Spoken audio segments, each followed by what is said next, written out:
चलो भाई देखो अब मैं क्या करता हूँ। कहाँ गए आप भैया? कहाँ गए है वो सब छोड़ा। अच्छा तू ही बतावा जाबू कि ना है। कहाँ जा क्या है भैया? आए घर अपने और कहाँ जाबा क्या का 2-4 दिन और रह ले। बात तो सही है। का कहा दिया 2-4 दिन। हाँ इतना दिन हो गया धीरे धीरे महीना होता है। अबे अघानू ना है का।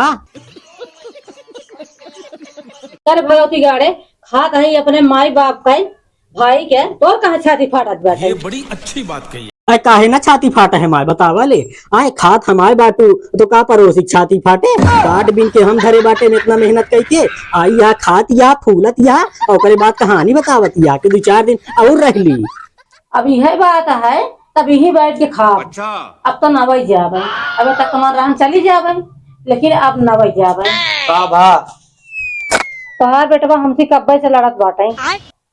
अपने बेटवा से पूछे पहले कहा था हाँ कि 1 महीने हो गया आए कब तू अपने घरे जाबू। बात तो सही है। कब से आए के खा दिया ये बैठ के हैं। हाँ? इनका ये शिक्षा दे या ये बताए या का इनका पढ़ाए या का लिखाए या। उनके एक हिसाब से सही है कहा था जो हम कहा था मैं का गलत है।